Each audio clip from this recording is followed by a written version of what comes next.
Paulo Henrique de Souza, mais conhecido como Paulinho do Boi, é personagem ativo no resgate cultural da cidade.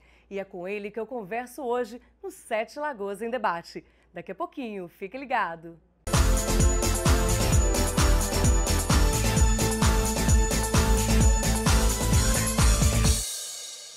Esse é o Sete Lagoas em Debate e hoje eu converso com o Paulinho do Boi, um personagem assim que é tudo de bom para a área cultural aqui da cidade. Paulinho, super prazer te receber aqui no programa. O prazer é meu estar aqui, estar conversando com vocês, programa bacana, né? Legal isso aqui, bonito, né? Que legal, cara, que bom, obrigado. Aqui, sua história é assim, uma história muito rica, né? Eu acho que o tempo vai ser até pouco para você contar para a gente, mas vamos tentar assim pegar o máximo, né, que a gente puder. Como é que começou? Como é que você despertou para a cultura? Então, esse despertar cultural, ele é de uma memória emotiva. Sete Lagoas sempre foi muito rico culturalmente. E eu lembro, assim, de passagens da minha infância que foram muito bem amparadas pelo aspecto cultural, pela existência cultural da cidade, né? Toda a vida a cidade teve um corpo artístico muito rico, muito dinâmico, e a gente, enquanto criança, a gente absorveu isso, e eu tenho para mim que isso veio à tona, né? Na vida adulta, isso começou a trazer, veio de volta, né, na memória, é uma memória emotiva. Eu acho que o despertar surgiu daí, né, do Bloco do Pingo, no São Geraldo, que saía com o Boi da Manta, nossa, que era lindo, tinha Chipança, Zé Capeta, que saía, né, que saía vestido de capeta atrás do Boi da Manta, era muito engraçado. Enquanto criança eu ficava fascinado com esse mundo, com o mundo, a Imperatriz Catarinense, a escola de samba 10 para as 10, né, todas as duas escolas de samba me ampararam, porque eu morava no bairro Canaã, e Toninho Drummond, que era professor no Colégio Dom Silvério, ele comandava uma ala da escola de samba 10 para as 10, né? E aí Cida Couto, eu não saí de dentro da casa de Cida Couto, Fabinho, filho dela, era mestre-sala, mirim da 10 para as 10, me ensinou a sambar na época. Então, assim, enquanto criança, e depois eu mudei para a Várzea, e aí passei a conviver com a Imperatriz Catarinense na Catarina, né, que era muito legal, assim. Então eu acho que anos depois, né, isso despertou essa memória emotiva, ela voltou de uma maneira muito forte. Eu acho que o despertar da cultura surge aí na minha vida. Bacana. E quantos anos você tinha quando você realmente começou a atuar na área cultural? Como é que foi suas primeiras atuações, assim? Então, em 2002, eu conheci um grupo de teatro em Sete Lagoas. Eu estava visitando a Vila Vicentina e vi um grupo, numa cantoria muito bonita, de roda, dentro da vila, fazendo uma apresentação para a Vila Vicentina. E me despertou, eu fui atrás desse grupo para conhecer. Eu trabalhava no jornal 7 Dias na época, e fui atrás desse grupo para conhecer, para saber quem eram essas pessoas. E aí acabei me envolvendo com esse grupo, produzindo algumas coisas, ajudando, até eu ir para o palco. Em paralelo a esse trabalho, eu comecei a tocar violão, a aprender a tocar violão com um amigo meu do Vale do Jequitinhonha que morava aqui, que é o Ivan, ainda mora aqui, Ivanzinho de Almenara. A família de Ivan é toda musical, o Eduardo, irmão dele, o Vinícius, eles são todos musicais. E aí eu apaixonei pelas músicas, pela expressão da cultura popular, que eles trouxeram muito forte da raiz deles. E acabei misturando com as expressões da cultura popular de nosso povo aqui, com as folias de reis, com gado, com as manifestações folclóricas de nosso povo. E no meio disso tudo, o teatro começou a se fazer presente. Alguns músicos aqui da cidade me ampararam também, o caso de Fernando da Gata, me deu aula de violão, e dava aula de violão para mim na praça, de graça, junto com o Rony Rage. Enfim, a gente fez uma turma muito grande. E aí, através dessa musicalidade, foi surgindo coisas novas na minha vida, até que o teatro tomou conta da minha existência. E você é autodidata no teatro, né? Sou autodidata no teatro, não tenho formação acadêmica no teatro. Eu tenho formação de oficinas e de palco, né? E boa parte dessa minha formação foi através do Popularizou Grupo de Teatro, que é o grupo que eu fiquei conhecendo na Vila Vicentina, através do José Eustáquio. José, contador de histórias do Conte Outra Vez. E o Zé foi uma grande personagem na minha vida, ainda é um grande personagem na minha vida, porque ele não é um diretor que te ensina teoricamente aquilo, ele te ensina na prática e te dá liberdade dessa manifestação surgir de dentro para fora. E ele sempre me orientou nas questões artísticas, nessa militância artística que a gente faz. Então o Zé é uma pessoa, ele e o Adenilson, são pessoas a quem eu devo boa parte da minha história, né?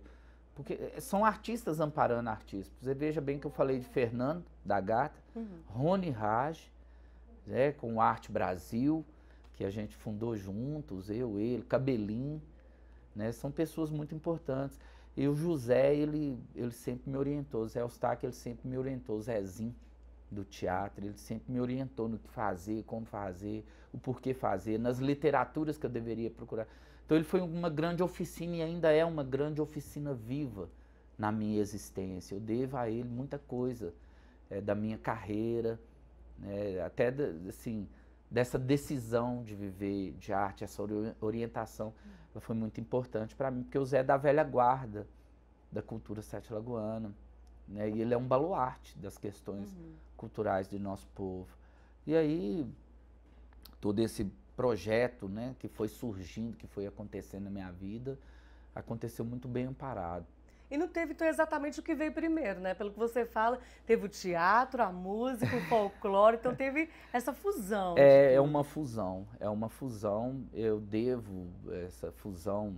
Né? Você vê que no meio disso tudo veio a ideia do carnaval, né? De resgatar o carnaval. Eu tive em Pindaíbas, perto de Jequitibá, um lugarejozinho, minha mãe comprou um rancho lá. E fiquei conhecendo o povo do lugar, até que eu fui numa casa, num ranchinho lá, Dona Elza. E nesse rancho tinha um boi.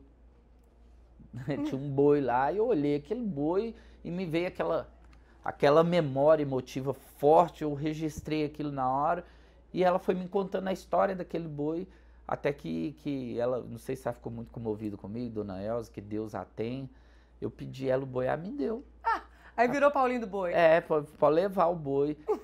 Aí eu fui, puxa vida. Aí juntei com Jeremias, que Jeremias é um palhaço, que já era palhaço de hospital. Muito antes de ter palhaço de hospital, Jeremias já fazia as palhaçadas dele, ou a palhaçaria dele, em favor do coletivo. Uma alma de palhaço formidável. E o Jeremias, ele topou a ideia da gente entrar com esse boi numa festa de Santo Antônio, no ano de 2002. Eu falei, ô Gerê, vamos entrar? Ele falou, vamos. E aí eu entrei dentro desse boi, o Gerê vestido de jeca, ele era o dono do boi e eu era a tripa do boi. E a gente saiu correndo atrás do povo na festa, brincando. O pároco da época era Carlos, né, Monsenhor Carlos hoje. E a gente militava no Jus Lagos, que era um grupo de jovens. E de lá pra cá eu me tornei Paulinho do Boi. Em novembro de 2002, eu fui atrás de Dionei Teixeira, Dionei é um músico autodidata que dava aula na fanfarra do Colégio Maurilo de Jesus Peixoto. E o Dionei topou a ideia de fazer um bloco de carnaval. A gente tem que explicar melhor para algumas pessoas, que muitas pessoas não sabem exatamente o que é esse boi. Vai falar assim, ele pegou um boi, como é que é isso, gente? Que boi que é esse? Bom, o boi é um boi da manta. Pois né? Esse boi ele tem nome. O boi da manta, ele é o folguedo folclórico mais famoso do país. Ele é mais famoso do que o carnaval. Eu não digo mais famoso, mas eu digo mais importante. Ele é mais importante do que o carnaval. Porque o carnaval tomou uma expressão comercializada demais, e o boi não. O boi, ele é uma cultura viva da expressão de raiz do povo. Então ele muda só o nome. Se você for no Nordeste brasileiro, ele é boi-bumbá, né? Se você for pro Amazônia, ele é Bumba Meu Boi, né? E aqui, no Sudeste e Sul do país, ele é boi da manta, E muda. A história é a mesma de norte a sul do país, e o que muda é o nome, né? Mas é um boi que a gente entra dentro dele, um boneco que a gente entra dentro dele para brincar, alusivo ao milagre da ressurreição, porque esse boi morre e ressuscita. Pedro Leopoldo, aqui perto da gente, aqui, é o único lugar onde o boi morre e o povo despede do boi. Chora, o povo chora atrás do boi, o povo chora, chora no Mé. Chora no Mé, atrás do boi da manta de Pedro Leopoldo, que é lindo, o povo de Pedro Leopoldo é maravilhoso, os bonecões. Foi de onde nós fizemos uma pesquisa até Confins e trouxemos bonecões para cá. Fui muito, muito amparado pelo Dionei e a esposa dele, a Kétila. Os dois, assim, eles me puseram dentro da casa deles e depois vieram para dentro da minha casa, dentro do quintal. E aí surgiu um quintal carnavalesco aos modos tradicionais do carnaval de Sete Lagoas, confrontando o carnaval de axé, que era o grande movimento musical do país na época, e a gente resistiu. Então o Bloco do Boi, através do Dionei, da Kétila, da minha família, a Cláudia, minha esposa, também abraçou, minhas filhas abraçaram. O Bloco ele surge como um movimento de resistência da cultura sete-lagoana. Isso foi em qual ano? Isso foi em 2003. Em novembro de 2002, nós saímos no aniversário de Sete Lagoas com o bloco, para falar com as pessoas que teriam bloco em 2003. E aí em 2003, eu não esqueço disso, que a imagem era o bloco do carnaval na frente, um cachorro e um moço, né? O Elhão estudante do APAE, atrás, com a família dele. Eram os únicos foliões que a gente tinha no bloco.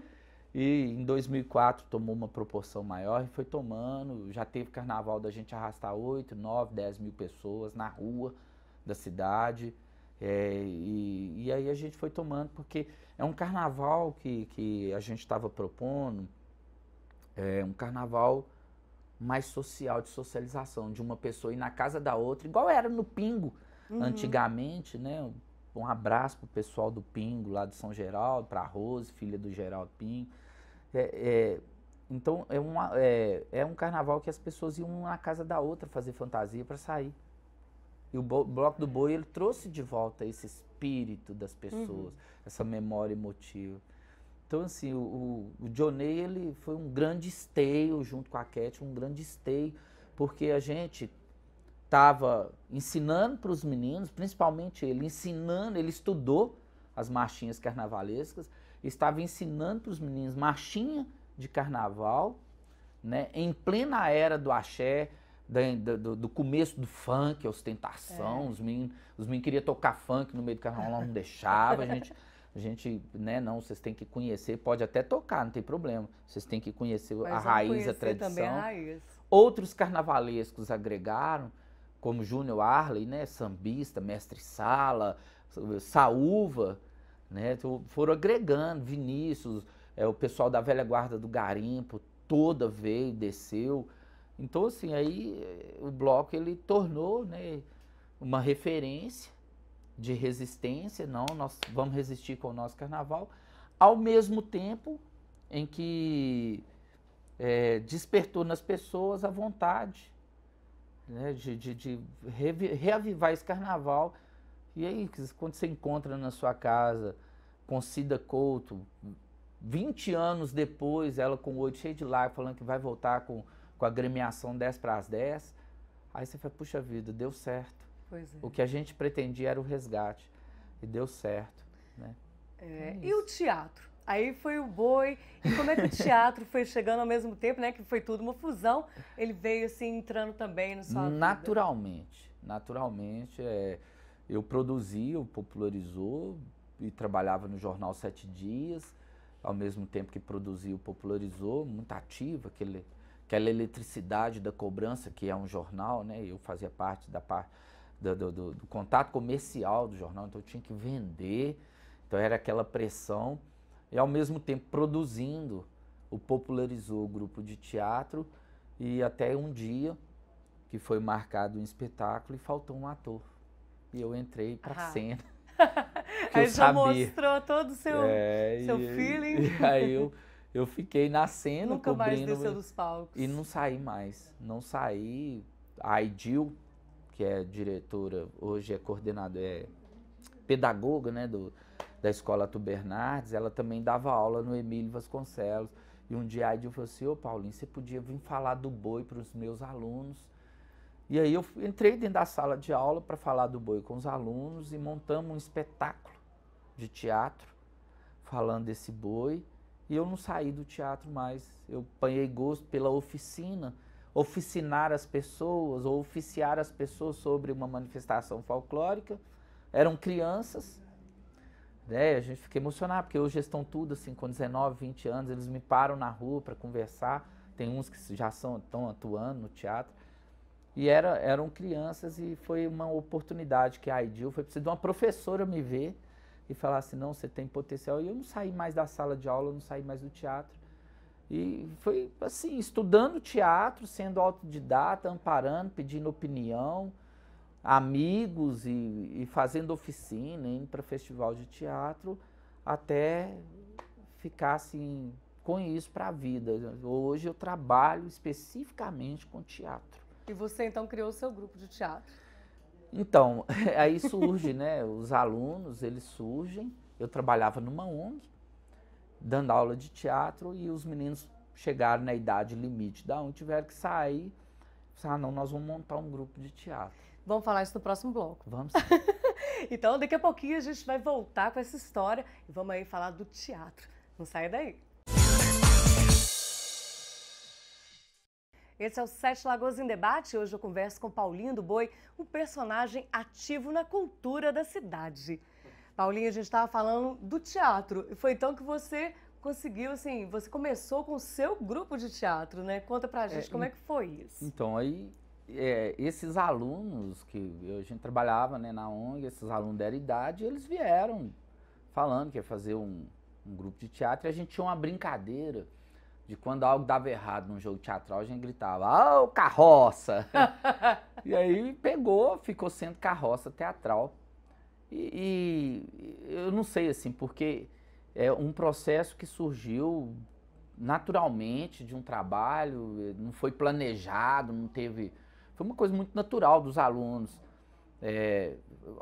Eu acho que é amor, cara. Eu acho que resume isso muito em amor, porque vieram e eu falei assim: gente, engraçado, como que a vida devolve pra gente aquilo que você faz? E esses meninos, eles vieram, vão fazer, e os alunos muito dinâmicos. E aí a gente falou assim: então eu vou reescrever uma peça do Boi da Manta, que eu usava ela só para preceito pedagógico de aula, né? Vamos escrever uma peça. E aí comecei a amarrar um texto. Mais uma vez fui amparado pelos amigos, né? O Saúva veio. Saúva é fantástico. Né? Veio dar aula de música para os meninos e veio falando. E a gente começou a amarrar uma pesquisa. Fizemos um aprofundamento muito rico na história do folclore sete-lagoano, da origem desse boi. E fizemos um trabalho. E aí minha filha, Larissa, veio, né? Larissa, ela foi muito amparada pela Drica Rezende. Outra coisa que eu queria que você falasse era disso, que eu acho muito bacana também, que sua família veio agregar isso, sua esposa e a Larissa, ela já subia no palco comigo, né? Junto com a Clarice. E a Clarice na parte musical, estudando música, Geraldinho da flauta dando aula de música para minha filha. E aí a Larissa veio e falou: pai, eu vou desenhar esses figurinos. Eu falei: filho, que isso? E eu acho que ficou chique, sabe? Aí quando eu assustei, a gente tinha uma estrutura de uma figurinista. Na cenografia, ela que desenhou o cenário. A gente pensou numa carroça. Aí veio o Gilberto, que é um serralheiro lá do bairro Itapuã, falou: eu vou fazer essa carroça. Eu nem conheci o cara, ele falou: eu adoro o seu trabalho, eu nem sabia quem era. Eu falei: gente, isso não tem outra explicação, sabe, que não seja amor recíproco, sabe, aquela coisa, se deu alguma coisa, a pessoa... Aí o Gilberto veio, fez uma carroça pra mim, e aí os meninos entusiasmados, aquela coisa, e aí até que a gente formatou um espetáculo e fomos testar isso num Festival Nacional de Teatro. Falei: olha, é a primeira direção minha enquanto diretor aberto, porque uma coisa é você dirigir uma peça de teatro dentro de sala de aula, você só é o professor. Outra coisa é você dirigir um espetáculo aberto né, dentro de um festival e pôr ele para testar, para fazer uma mostra competitiva. Nós chegamos, todo mundo, aqueles artistas velhos, artista que eu nem sonhava em encontrar com eles, via às vezes até na televisão só, era gente de literatura, né? Aí você, de repente você tá vendo esse pessoal todo perto de você e você assim no mesmo, tentando chegar no patamar deles, né? E eu falei, gente, será que isso vai dar certo? Aí chamei a turma, conversei, falei, olha, isso aqui é só um teste, nós não vamos ganhar nada, nós somos um bando de gente, nós somos tudo amador demais, eu estou aprendendo agora o que é dirigir, e chegamos nesse festival, e acabou que esse festival premiou a gente com todos os prêmios disponíveis. Melhor ator, melhor atriz, melhor figurinista, melhor cenário, melhor trilha sonora com Saúva, sabe, melhor ator coadjuvante. A gente levou, eu lembro que foi o Festival Nacional de Teatro Teófilo Otoni, o Festo. Inclusive o Alvorino está lá participando essa semana do Festo. Vai trazer prêmios, com certeza. E qual foi o espetáculo seus na época? O Alto do Boi da Manta, de repente, o Milagre da Ressurreição. E aí esse espetáculo tomou uma proporção e a carroça tomou uma proporção em nível nacional. Quando a gente assustou, a gente já estava no Chile, num festival, numa mostra internacional de teatro no Chile, e a gente já estava viajando em 2014. Que bacana! E aí eu assustei, falei, gente, eu tô assustado, porque são coisas assim, a gente tinha ator na carroça, né, do elenco nosso lá, que nunca tinha andado num ônibus Sete Lagoano, nunca tinha ido em Belo Horizonte, de repente estava em Guarulhos, dentro de um avião, partindo para o Chile, sabe, e tudo aquilo assim, os pais, todo mundo ajudando, nossa, tomou uma proporção que está num patamar hoje que se a gente não estudar para manter, a gente não consegue manter. Então a carroça teatral, ela exige muito de mim o estudo e exige do elenco o estudo constante. A gente está agora num processo que é um processo novo, um espetáculo que vai estrear o ano que vem. E esse espetáculo, ele aborda o folclore também, é um parafolclórico também. E o espetáculo chama Você Pensa Que Me Engana? Que bacana. Que é um espetáculo bacana. Então é isso. E no meio disso tudo, a atuação com a contação de história, que mais uma vez o José Eustáquio vem me amparando. Ele foi o primeiro professor de contação de história, um contador de história que eu acho que ele é muito ímpar no estado, no Brasil, e ele vem me amparando, não, você vai contar a história assim, nunca falou não para mim, e tudo que eu pedi, e até hoje tudo que eu peço é muito em cima, e aí comecei a formar com uma família esse grupo de contador de história, e a gente vai sendo múltiplo, teatro, contação de história, tive que largar a carreira do jornal. E aí veio junto com isso um curso superior de recursos humanos. Eu até brinquei, gente, com 40 anos fazendo curso superior de recursos humanos, abandonei a faculdade de marketing e comunicação, fui fazer recursos humanos e fiquei brincando com o resto da turma, porque eu era o mais velho da turma, né? Eu usei recursos humanos para humanos sem recursos. E é isso, né? História, né? Mas é o que eu costumo falar, que tudo que é feito com amor, a gente tem o resultado, né? Eu falo que a vida é um espelho, que a gente mostra pra ela, ela vai dar o retorno pra gente. Não tem como ser diferente, sem né? sombra de dúvida, a base é o amor. Inclusive a Precária Companhia de Teatro está fazendo um espetáculo que chama Amor. Ah, é? Eu tenho acompanhado o processo dele, estou achando lindo. Mas a reflexão é essa, é o amor. Não seria nada se não fosse a minha esposa, a Cláudia, amparando, porque eu costumo falar, brincar com o Cláudio, seu Cláudio, como é que você aguenta? Conta pra gente como é que foi que aconteceu isso, da sua esposa e as suas filhas, que eu acho fantástico, gente, ver suas filhas, ver todo mundo assim, inserido nesse processo. Eu falo com a Cláudia, assim, seu Cláudio, se eu fosse casado comigo mesmo, eu já tinha separado, como é que você aguenta? Porque minha casa tornou-se, a casa virou um centro cultural, a casa é um ponto de cultura. Agora o quintal de histórias, né? O quintal da sua casa. O quintal da minha casa, né? Que é o quintal do Boi da Manta, né? virou um ponto de cultura, tem uma associação no quintal, e a Cláudia é o pivô de tudo isso, caladinha, nos bastidores.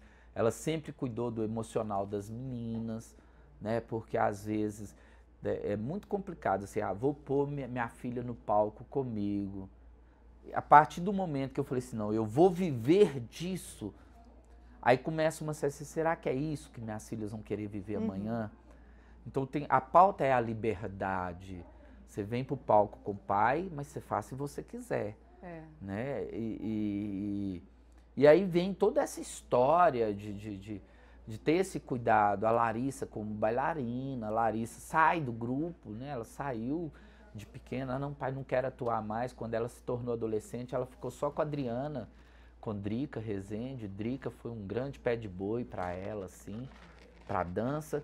E a Cláudia tomando canto da Clarice entusiasmada com música, e tocando violino, flauta, violão, e compondo.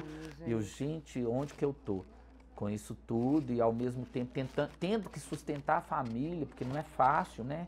Você viver desse, entre aspas, mercado cultural, né? E ter que ficar competindo, eu detesto competição no aspecto, no esteio artístico. Tem que ficar falando, eu tenho que ser melhor que fulano. Eu acho que a arte tem que ser espontânea. Claro. Não tem que ser arte, não tem que ser melhor. Né? Cada um tem seu estilo, cada um tem seu jeito. E aí vem a Cláudia falando, não, é isso mesmo. Né? Eu vou te apoiar, você está comigo e a gente está junto.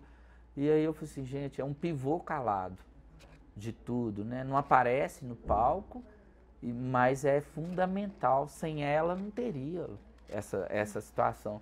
Então é o amor, né? É o amor, assim. Eu tenho maior tranquilidade em fazer essa declaração de amor, assim, porque realmente ela é muito verdadeira, né? A gente não sabe do dia do amanhã, mas hoje eu, Larissa, Clarice e todo mundo que frequenta o quintal deve muito à Cláudia nesse sentido, a minha esposa, porque não teria condição, né? A música surge na vida por causa dela, por causa de uma inspiração amorosa. Quer dizer, aprender a tocar violão para um dia chegar debaixo da janela dela e cantar. Ah, que lindo! Né? E aí um dia tá você, suas duas filhas, uma tocando e a outra cantando junto, debaixo da janela da mãe. Né? Amparados por um fazer artístico refinado, bacana, legal, estudado. Amparados por amor, não tem outra definição. E a Clarice também, ela tá bem engajada na questão de contação de histórias, não é? Ela tá com uma história bem interessante também. A Clarice tornou-se poetisa. Que bacana. E aí juntos nós vamos fazer um quintal. E vamos trazer as pessoas para dentro do quintal para ver teatro. E a Clarice vai e fala assim, não, pai, eu também vou trazer para ver literatura, para ver poema. Só que eu quero um poema libertador. Eu falei, mas como assim? Me explica. Não, pai, só tem que entender do movimento feminista. Ah, tá. Isso com quantos anos? Ela tem 17. Bacana. E a Larissa tá Larissa tá com 19. Bacana. Aí eu olhei e falei assim, tá, meu mundo é feminino. Eu tenho 7 irmãs, uma mãe, 2 filhas, uma esposa e uma cadela dentro de casa. Tem dia que eu nem entro dentro de casa, porque estão todos rosnando ao mesmo tempo. Assim, eu falei, opa, calma, tá todo mundo brigando, calma. Aí eu saio de casa porque tem que tirar seu time de campo e respeitar. Mais sensato. O universo feminino, né? Respeitar e obedecer. E aí a Clarice veio com essa história, juntou com a Rayane e com a Letícia Contígio e fizeram um sarau de literatura, de poesia no quintal.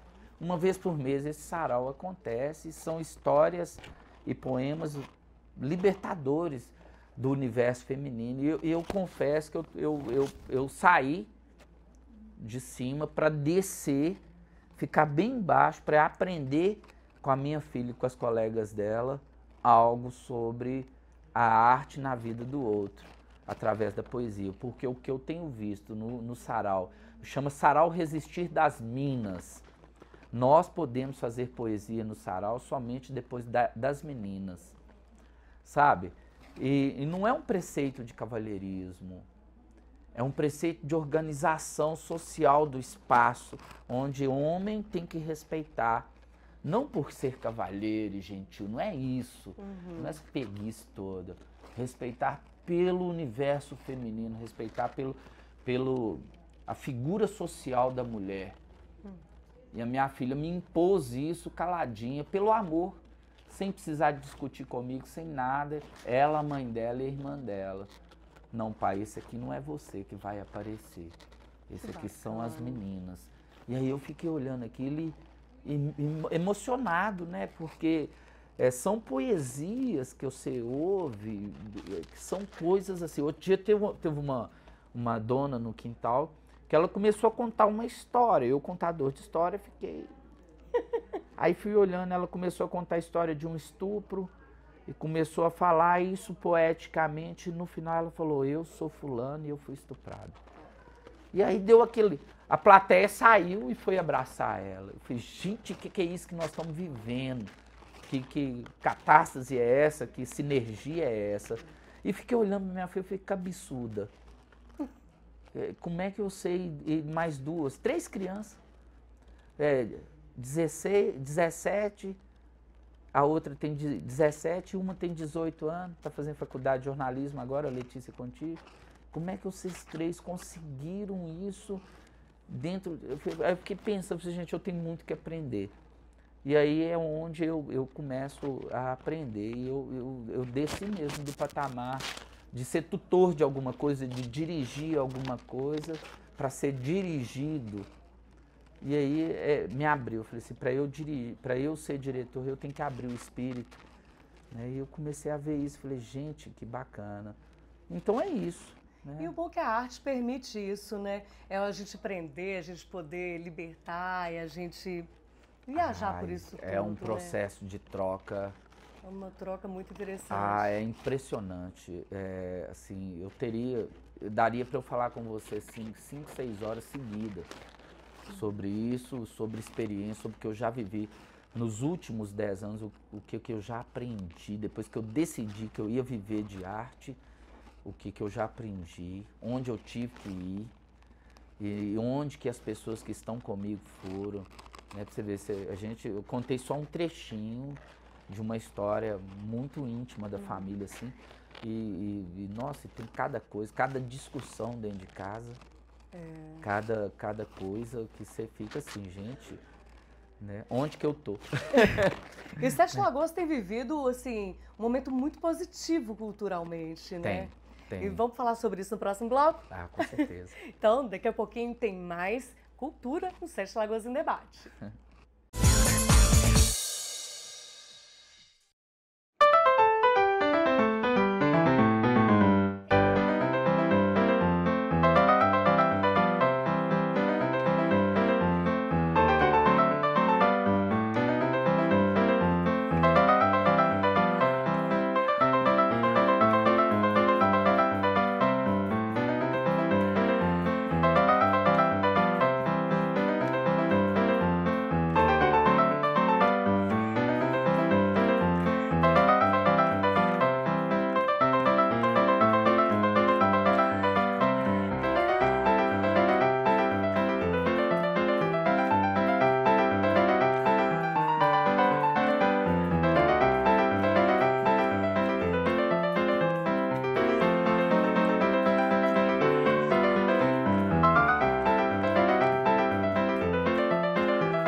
Demais quando a gente vê isso, né? E ver que Sete Lagoas realmente está assim, respirando cultura. Sete Lagoas, hoje ela tá com um setor cultural num frenesi muito legal, muito bacana. a gente tem que falar, né, Roberto, que isso não foi de hoje, isso não é de hoje. A cidade sempre teve expressões culturais fortes, o folclore, o teatro, a dança, tudo é muito forte, a música, né? Sete Lagoas até o ano de 2003 teve o título de melhor música do país, com o Rony Raj, né? Puxa vida, então a cidade sempre teve bons, grandes artistas. O que não tinha na cidade era uma política cultural que abraçasse isso de uma maneira mais eficaz, mais eficiente, né? Então, quando o poder público começa a mobilizar, a ser chamado a atenção, você começa a entender um processo de muito tempo, né? Você vê que, eu falei aqui do Popularizou há mais de 10 anos atrás, o Popularizou vinha formando plateia dentro das escolas de Sete Lagoas, há mais de 10 anos atrás. Esses meninos de 10, 15 anos atrás, que acompanham o Popularizou, eles hoje são plateia, plateia do teatro. E isso foi formado em trabalho de formiguinha ao longo dos anos. A Escola Arthur Bernardes foi uma grande percussora disso, porque quantas mil pessoas passaram ao longo de 10 anos por essa escola? Todos assistiram o Popularizou, né? O corpo pedagógico da Escola Arthur Bernardes, ele é muito, muito bom. Até hoje ele é assim. A Ângela, a Idil, né? As duas Ângelas, a Idil, eles são muito bons, né? O próprio diretor da escola. Então até hoje é assim. E a cidade, então, hoje ela vive um frenesi cultural muito bom. O teatro, a temporada de teatro, ela vem aí com a média de público de 600, 700 pessoas por espetáculo assistindo. É de graça? É. As pessoas vão assistir de graça, porque o grande sonho nosso é que essas pessoas paguem para nos assistir, né? Mas é um de graça apoiado por um projeto de lei de incentivo, pela Brenan Cimentos, né? Quer dizer, uma empresa que se faz valer de um preceito legal para dar oportunidade a uma associação teatral que é a Precária. E aí a Precária vai e alimenta uma cadeia produtiva para todos os grupos de teatro.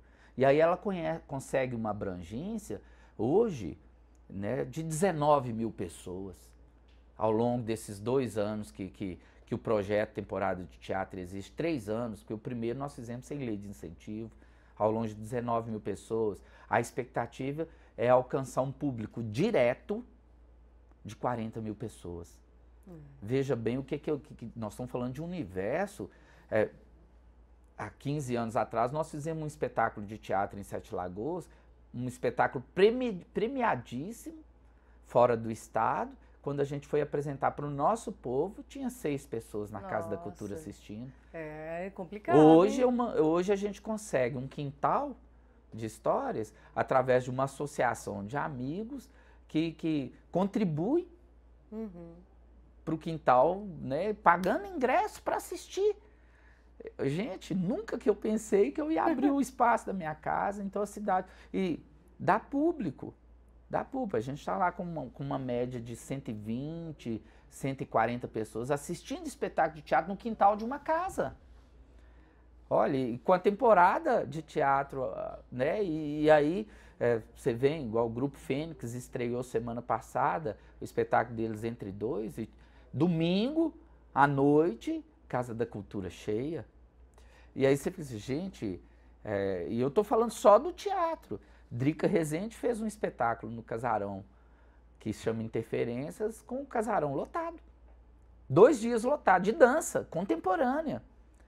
E a nossa plateia começa a ficar mais exigente, você começa a fomentar não só aquela expressão forçada, facilitadora, né, do fazer artístico, porque hoje tem um facilitório, né, você vai ali na internet, clica alguma coisa e de repente você se torna artista, porque você está aprendendo pela internet, né, mas não. Junto com tudo isso vem uma escola livre de teatro para Sete Lagoas. Quando eu falo, eu sou autodidata, quando eu estou conversando com os meninos que estão na escola hoje, no Arte Concreta, que é também mantido pela Brenan, através da lei de incentivo, e pela Precária, quando eu tenho que conversar com esses meninos, 14, 15 anos, eu falo, olha, se Vocês estão tendo uma oportunidade que eu não tive na minha adolescência. Que é hoje ter uma escola livre de teatro dentro de Sete Lagoas. A academia, a UFMG, nunca veio aqui da oficina de teatro. Nunca proporcionaram pra gente isso nos festivais de teatro. Aí nós agora temos uma escola livre, então nós temos que manter essa escola, fazer ela ampliar, tomar cuidado com essa plateia, e aí eu chamo a atenção, nós artistas, para a gente tomar cuidado, o que nós estamos fazendo para essa plateia, porque ela está ficando exigente, né? Então a gente não tem só que fazer o besteirol, as coisas fáceis, né?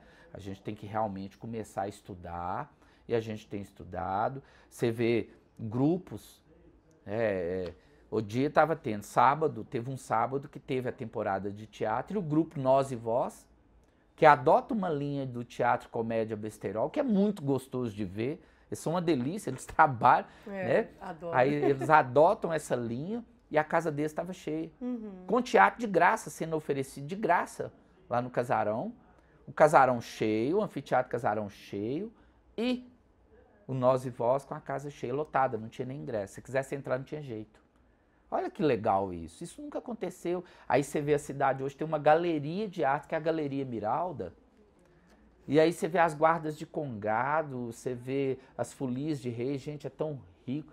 Você vai vendo as escolas de dança. Hoje, Sete Lagoas hoje tem uma companhia de dança. A Drica Rezende é uma companhia de dança, fez uma companhia de dança para as alunas dela, que eu acho que aconteceu com a Adriana, foi o mesmo que aconteceu comigo, as meninas cresceram, e agora? E você acha que essa mudança, que eu digo até que foi uma mudança de mentalidade, né? De que a cultura é uma coisa valorosa, é essencial para a vida das pessoas. Você deu a qual motivo? Eu tenho para mim que a arte, mais do que nunca em Sete Lagoas, ela tem alimentado a alma das pessoas. E isso se dá porque nós artistas, nós que somos militantes da cultura, a gente tem feito fluir nas pessoas um amparo existencial desse frenesi maluco da comunicação de hoje em dia, porque está tudo muito rápido. Você apresenta aqui hoje, eu tô dando uma entrevista aqui, daqui 3 segundos ela está lá no Japão. As pessoas estão assistindo isso então está tudo muito rápido, as pessoas estão cada vez ficando mais ansiosas, assim, e a gente entra com a arte falando assim, calma, tem algo que vai alimentar a sua alma aqui com a gente. Nós artistas, a gente tem dado isso com muita verdade, e tem sido, como popularizou, foi muito e é muito verdadeiro ao longo desses 15 anos, como Conte Outra Vez é muito, como Boi da Manta é muito verdadeiro, a gente tem alimentado essa verdade, as pessoas estão atrás da verdade, você vê o clamor social hoje é o clamor da verdade. A gente está em busca, a gente está brigando, a gente está indo para a rua atrás de representantes que sejam verdadeiros com a gente, que não mintam. E a arte tem dado isso para o público de Sete Lagoas cada vez mais. Isso tem crescido. Quando você vê um menino igual João Valadares, né? Eu chamei de menino porque eu sou mais velho do que ele. Uma vez eu chamei de menino, falei, gente, o que esse menino quer no palco? Quando você vê um menino... Talentosíssimo, demais. Né? Aí você vê João Valadares saindo de Belo Horizonte e voltando para Sete Lagoas para poder acreditar, ele com uma vida feita em Belo Horizonte, ele volta para poder acreditar, para poder... Aí você alimenta junto um processo de esperança muito grande. E muito bem trabalhado, muito verdadeiro. Não só ele, como Valquíria Correia, que formou na UFMG esses dias, poderia ter ficado por lá, não, voltou e veio galgar o espaço dela aqui, está aqui, junto com o grupo Drama, né? Você vê o Ovorini representando, você vai vendo, são verdades, eu estou falando de verdades, Nós e Vós, um grupo verdadeiro, Fênix, a Cabana Teatral, todos muito verdadeiros, a Drica Rezende, o Expressar, o Claudinho dando aula de dança lá no Instituto Laís Farnese. Então, quer dizer, são o Vaguinho, né? São pessoas muito verdadeiras. E a classe artística, de um modo geral, também está muito unida. São pessoas que estão unidas com muita qualidade e lutando pela sua representatividade, pela voz ativa, né? Em busca também das políticas também que os represente melhor. Sim, eu acho que unir é difícil, porque cada um tem uma vertente, cada um tem um trabalho, cada um tem uma linha para seguir, mas a gente reúne muito bem. Ah, isso a gente reúne, a gente tá muito junto. Seja qual for a linha, mas eu percebo assim que todos têm aquele objetivo. A gente precisa ter voz ativa, a gente precisa ter nossa representatividade. Hoje a gente não podemos mais calar. Né, hoje a gente tem uma secretaria exclusiva para cultura. A gente não tinha isso. Antigamente era a Secretaria de Cultura, ela era misturada com um monte de outras secretarias, às vezes secretaria que não tinha nada a ver com cultura. Hoje a gente tem uma secretaria e a gente tem militado, a gente tem militado, teve posse de um conselho. Então, enfim, as coisas estão acontecendo, mas a pauta artística de Sete Lagoas é a da verdade. Os artistas de Sete Lagoas são muito verdadeiros, extremamente verdadeiros, e eles colocam as suas verdades em favor do bem coletivo, não só na música, como na dança, no teatro, no folclore, todas as expressões, elas são muito verdadeiras, e eu acho que é isso, o clamor do povo em volta não é uma coisa marketada, não é uma coisa passageira, não é uma onda, é uma coisa de raiz. Onde fala, vai ter... gente, outro dia, o Rony Max, que é o cover, que mantém viva a memória do Zacarias muito bem. O Rony Max estava na praça outro dia, né, e falando, declamando um poema. Eu cheguei e falei assim, Rony Max, que sentido tem isso? Ele falou, estou fazendo uma experimentação. Então, pessoas vendo. Eu sou fã de Rony Max. Aí eu falei, gente, é muito doido isso, né? E aí o artista despretense, ele está ali, desnudo, colocando a sua verdade em favor do bem coletivo. E se isso vai fluir para a existência dele, não só a existência financeira, de manutenção da vida profissional dele, mas isso também vai manter ele existencialmente, psicologicamente bem e amparado para poder colocar uma verdade em cena. Então a gente é muito experimental. Eu acho que se deve muito a todo esse processo de 15 longos anos atrás, e de ver, e de Minas inteiro tem olhado Sete Lagoas de outra maneira. Você vê, a gente está com um circuito cultural BH Sete Lagoas. Nunca, a não ser o ano passado, que o Em Minas, um coletivo teatral em Minas, chamou a Carroça Teatral para participar lá. Foi a primeira vez que um grupo de teatro Sete Lagoas é chamado para participar de alguma coisa em Belo Horizonte. Agora, Sete Lagoas está promovendo, dentro do galpão da Funarte, um circuito cultural BH Sete Lagoas para debater as situações. Então, quer dizer, é uma semana de apresentações de Sete Lagoas dentro de Belo Horizonte, e de Belo Horizonte apresentando para a gente, de uma troca, e no meio disso tudo, uma mesa redonda com bate-papo com o SATED, Sindicato dos Artistas de Sete Lagoas, os sindicatos artistas de teatro de Minas Gerais, o MTG, Movimento Teatro de Grupo de Minas Gerais, o secretário do Estado de Cultura, o secretário de Cultura de Sete Lagoas, o presidente da Fundação Clóvis Salgado, vereadores daqui que estão indo, vereadores de Sete Lagoas, se eu não me engano, o Caramelo e o Rodrigo, e o Renato Gomes, eu acho que os três estão indo. Vereadores de Belo Horizonte, entre eles a Cida Falabella, que é uma atriz de renome, e enfim, está todo mundo numa mesa redonda para discutir a interiorização de verbas. Como que a capital pode ser alimento do esteio artístico de Minas? Porque é ao contrário, né? Sempre foi ao contrário, a capital suga tudo para ela. Como que agora nós vamos fazer? Como que nós vamos inverter esse processo? Se é do interior que a verdade sai, como que essa verba tem que sair? Como que ela vai, né? Então a arte, ela nasce do interior. E aí a gente está indo falar isso com o povo da capital hoje. Fiquem atentos, porque a arte é do interior. Bacana demais. E a gente está falando isso e defendendo isso. E isso iniciativa de um grupo de teatro, de uma associação teatral que está surgindo através da Precária, do Quintal do Boi da Manta, de todos os grupos de teatro de Sete Lagoas. Enfim, É isso. Olha que legal. E outra coisa que eu fiquei, assim, eu tenho certeza que não só eu, como a classe artística, as pessoas de modo geral ficam muito felizes, é com a notícia de que falamos do Casarão, o Casarão andou aí muito tempo paradinho, e agora você assumiu como diretor do Casarão. Ai, que pressão. E agora a gente imagina que a coisa vai andar do jeito que tem que ser, né, Pressão. Não, não é muita pressão, não. Então, o Casarão, ele surge também pelo movimento de resistência. E eu sempre falei isso. Quem não lembra, né, do Casarão, Casarão Que Te Quero? Um grupo de artistas, jornalistas da cidade, como Júlio Assis, né, até o próprio Márcio Vicente, Timóteo, Marisa. Era um grupo de pessoas em volta, Pardal, Rogério Pardal, como, né, um grande líder desse grupo, para não deixar o Casarão ir para o chão. E olha onde é que eu estou, né? Se esse Casarão tivesse ido para o chão quando eu era criança, eu não estaria no Casarão hoje. Olha como é que o fazer artístico... Seria uma perda, assim... E o Casarão, então, a partir daí, ele torna-se um símbolo da resistência artística de Sete Lagoas, e hoje ele é o centro nervoso do fazer cultural da cidade.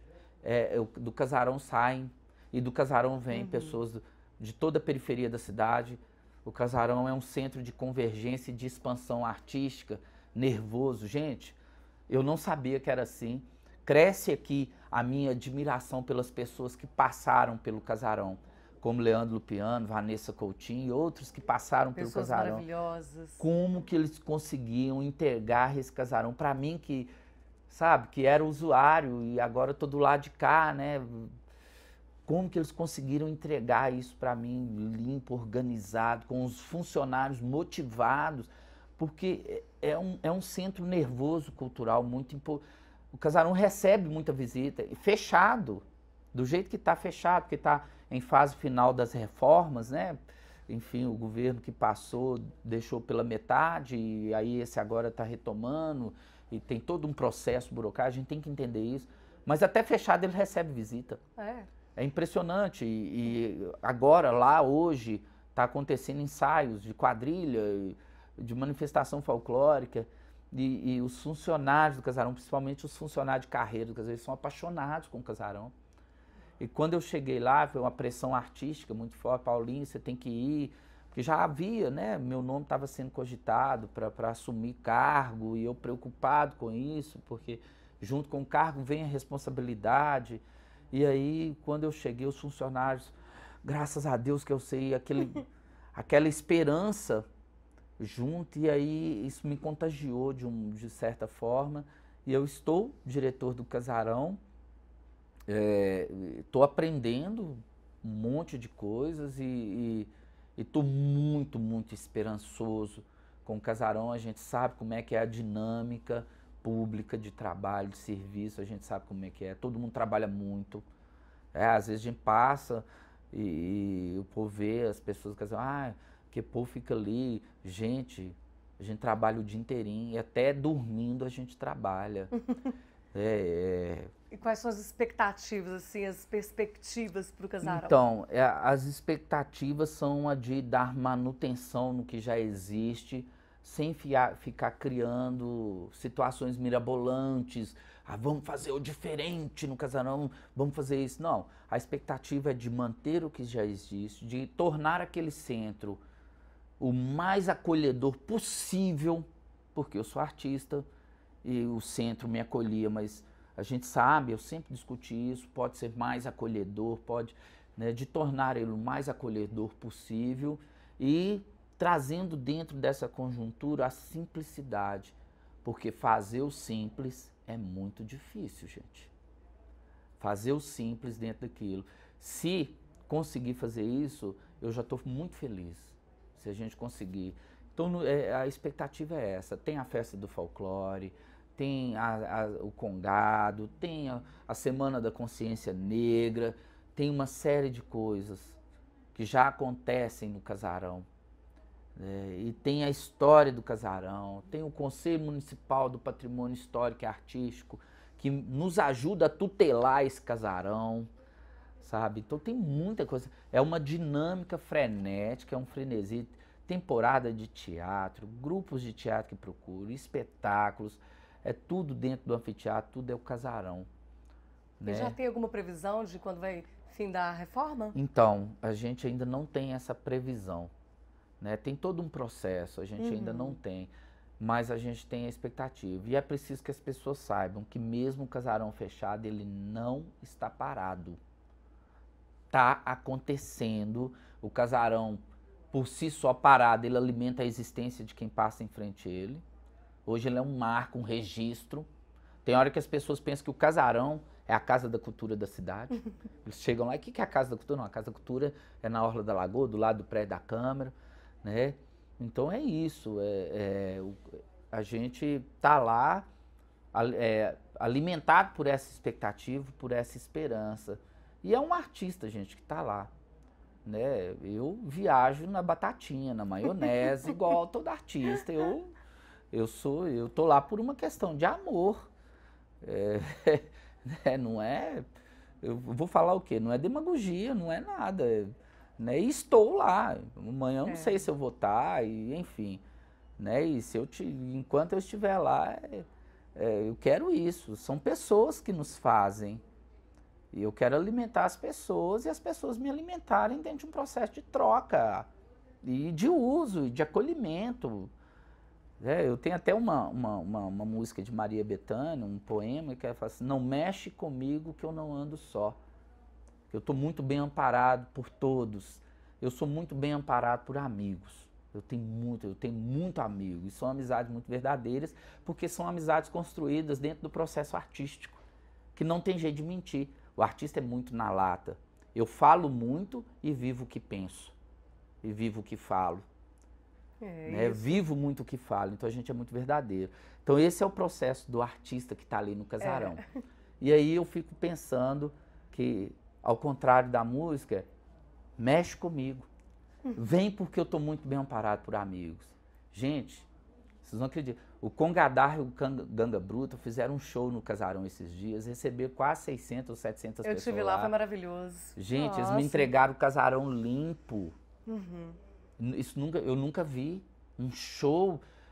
Eles me entregaram o casarão limpo, varrido. O Afrânio, que é o cara que toma conta do pátio externo do casarão, na hora que ele ficou emocionado, ele falou: isso que nunca aconteceu, isso é um processo novo. Eu quero isso para a cidade, eu quero as pessoas na cidade fazendo isso.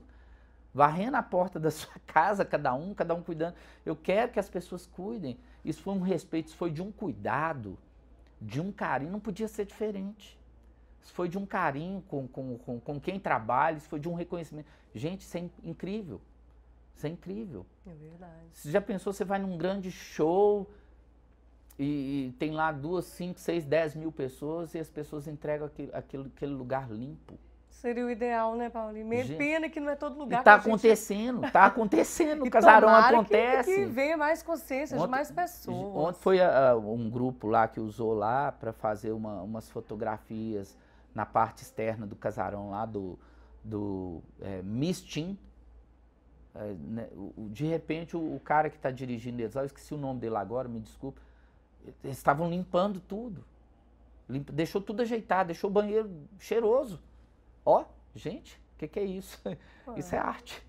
Isso é arte. Né? E por falar nisso, não vai, como eu disse, eu falei, o tempo ia ser pouco para tanto assunto, né? A gente vai ter que finalizar o programa, mas eu queria que você falasse para as pessoas a respeito do endereço, dos contatos para o Quintal de Histórias. Sim, porque a programação tá boa, para o pessoal ficar por dentro, né? Então, a gente vai levar lá esse mês do Quintal de Histórias. A gente, em julho, no dia 8 de julho, a gente tem lá o Arraiá do Boi. Então é uma quadrilha tradicional, tá, gente? Quadrilha tradicional com casamento da roça. Eu vou ser o padre, né? Nervoso, porque eu sou um padre muito nervoso. Então eu vou fazer esse casamento da roça lá. O ingresso, né, mais que uma ação entre amigos, é R$5, vai ter tudo, comida típica.